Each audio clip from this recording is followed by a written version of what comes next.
At 0600 hours on a frozen morning in eastern Ukraine, three distinct shapes lifted off from a concealed position, their engines humming a low-frequency note that would soon be lost in the vastness of the steppe. 1,400 kilometers to the southeast, in the heart of Grozny, the morning sun was just beginning to hit the glass facade of a gleaming 28-story tower where the Chechen Security Council was preparing to start its workday. The administrative staff, making their morning coffee and checking emails, had absolutely no idea that a timer had just been started on their lives.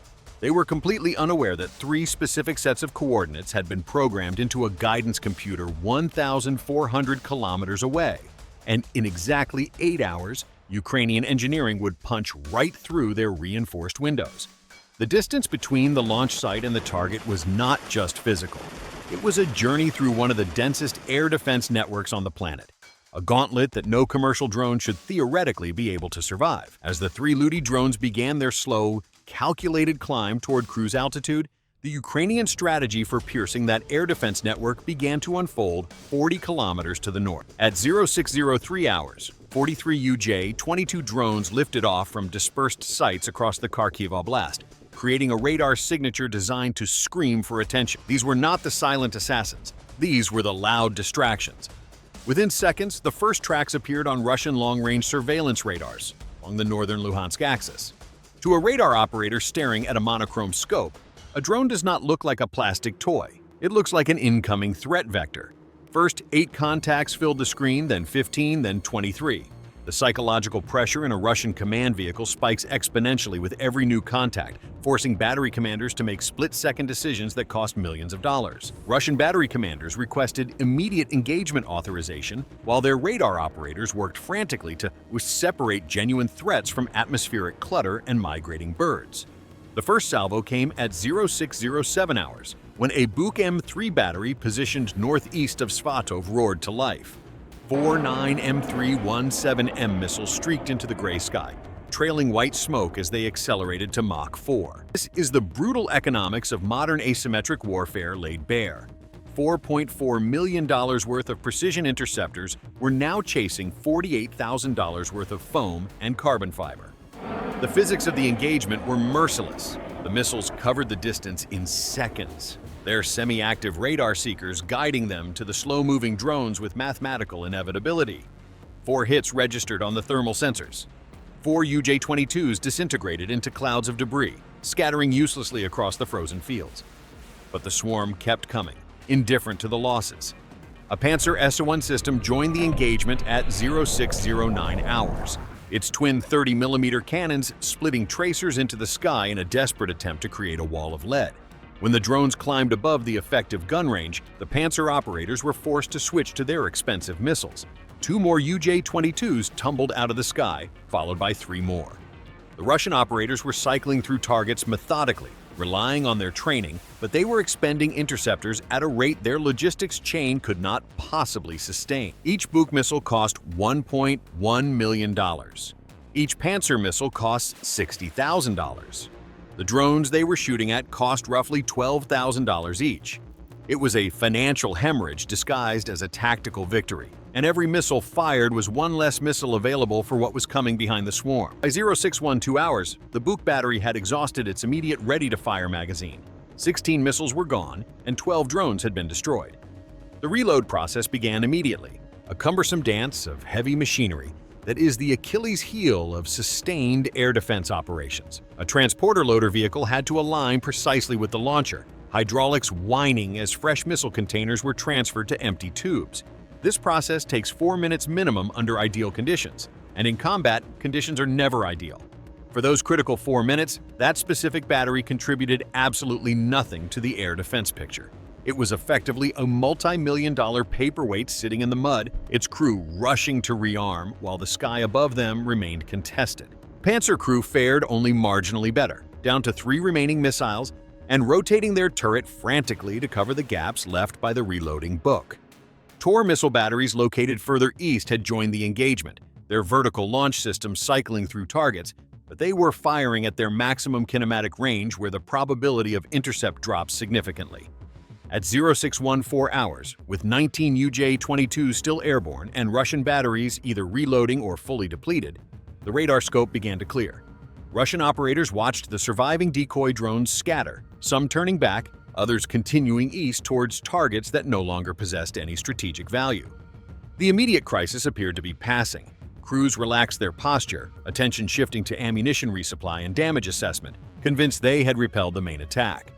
140 kilometers to the south, in a river valley creating a natural radar shadow between two Pantsir coverage zones, the three Ludi drones crossed the front line at 400 feet.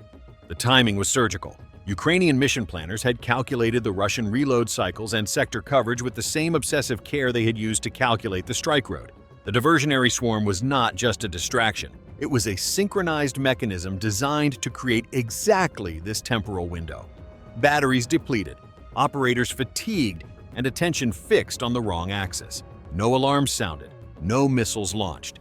The operators who might have detected the Ludus were busy watching their ammunition counters climb back toward full, not scanning the empty sectors to the south. By 0615 hours, the Ludus had climbed to 2,500 feet and turned southeast, invisible to the chaos behind them. At 0630 hours, the three Lutis settled into their cruise configuration over the empty steppe east of Luhansk. Their four-stroke gasoline engines pushed them southeast at a steady 180 kilometers per hour, a pace that they would sustain for 8 hours straight. Unlike the disposable UJ-22s, the AN-196 Ludi is purpose-built for deep strike operations. The airframe is a low-wing monoplane with a 6.7-meter wingspan, roughly the length of a large sedan, and a 4.4-meter fuselage constructed of fiberglass composite over an aluminum skeleton. This material choice is deliberate. Fiberglass is transparent to radar waves, meaning the airframe itself generates almost no return signal.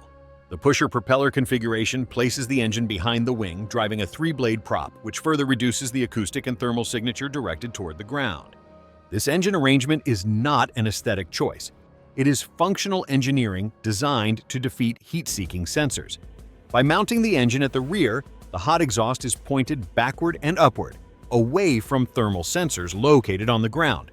Furthermore, this positions the only major radar reflector, the metal engine block, behind the composite fuselage, where ground-based radars see the smallest possible cross-section.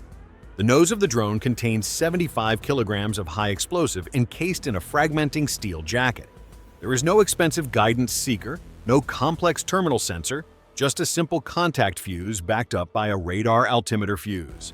The design philosophy is brutal minimalism. Simple systems work, complex systems fail. The drone is essentially a flying bomb that relies on obscurity rather than speed to survive. The center fuselage houses the fuel tank, mission computer, and navigation systems.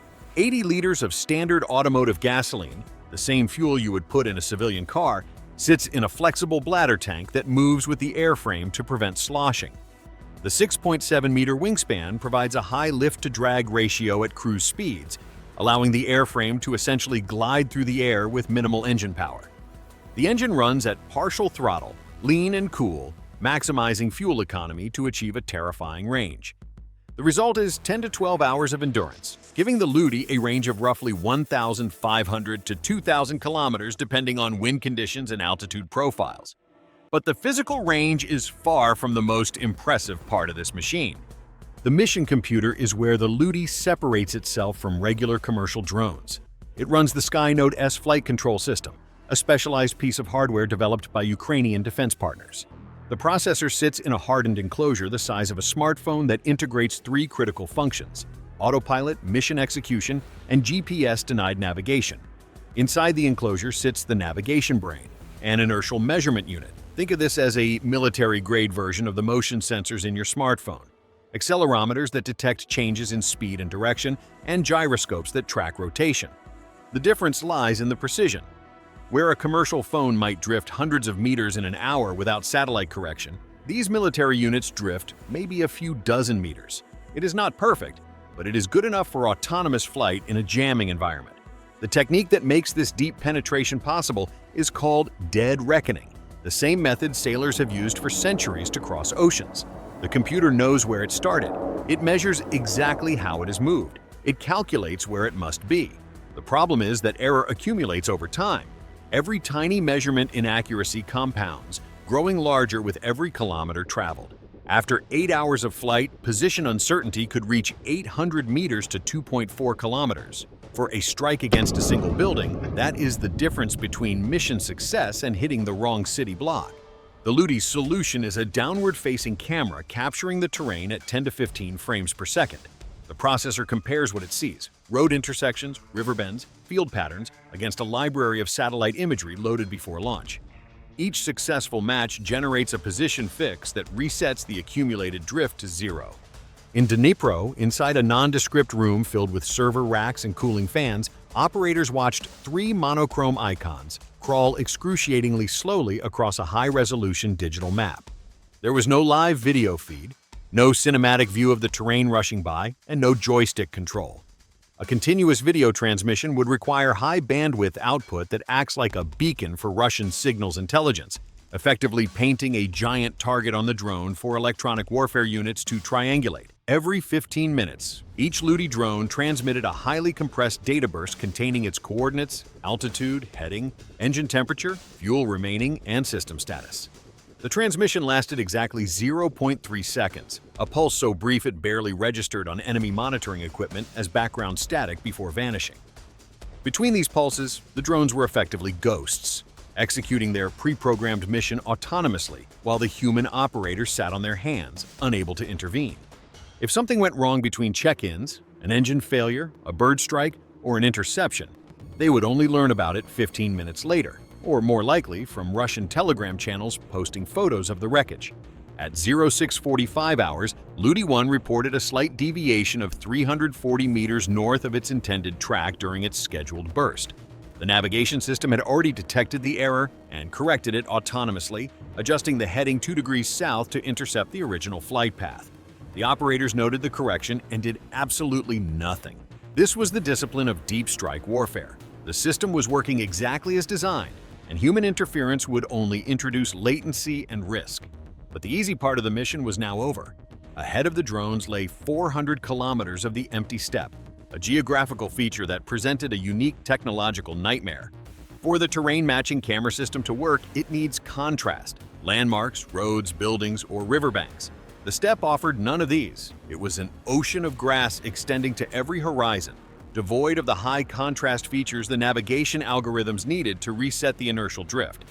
The emptiness that hid the drones from Russian surface-to-air missile batteries also made them vulnerable in ways the operators in Dnipro could not see yet. Russia does not waste expensive missiles defending empty territory. Instead, it creates vast zones of radar silence where threats are assumed to be non-existent. At 0930 hours, Ludi 2 crossed into the Republic of Kalmykia at 2,800 feet. Below the drone, there was nothing but desolation.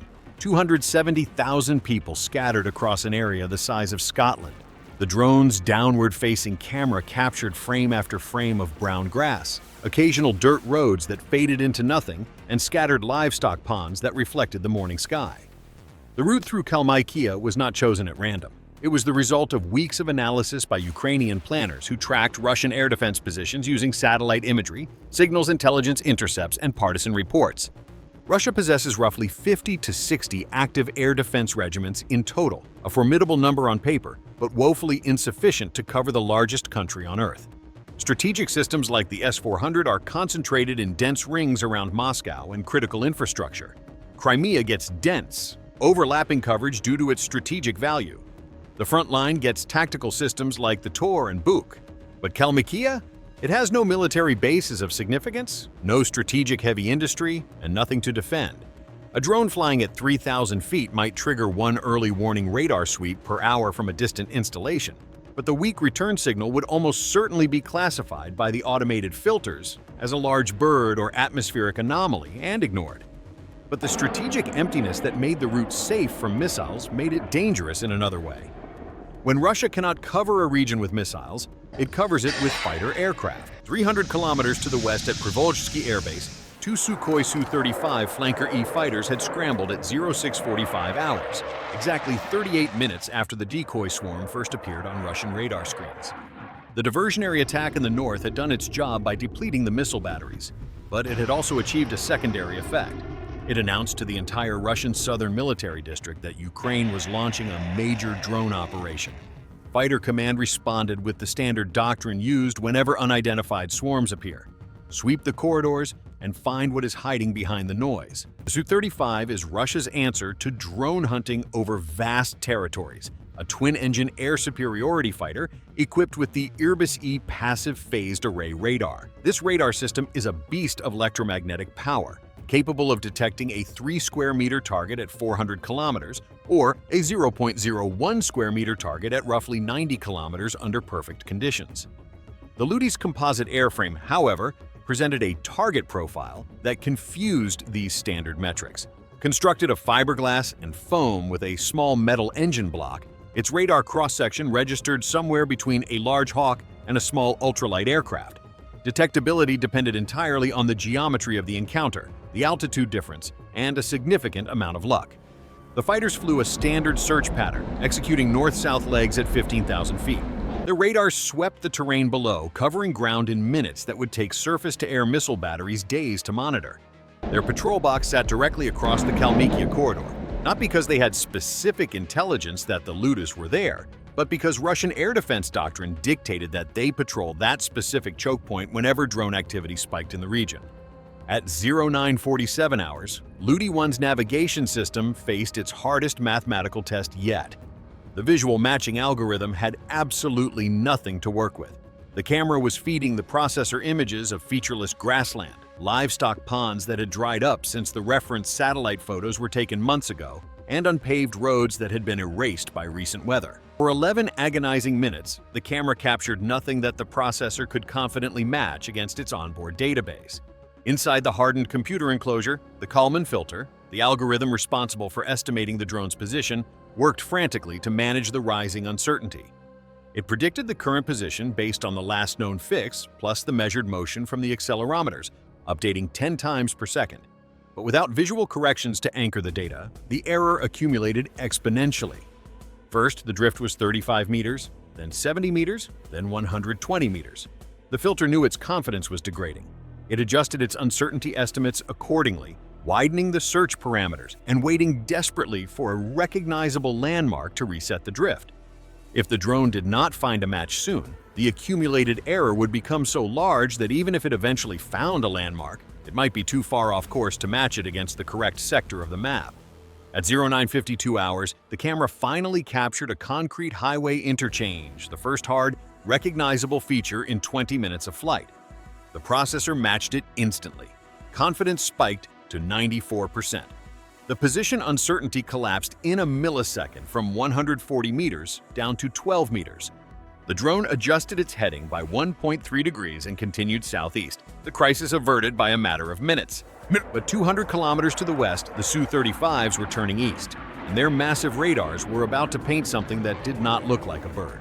At 10:15 hours, the lead Su-35's radar got a momentary hit.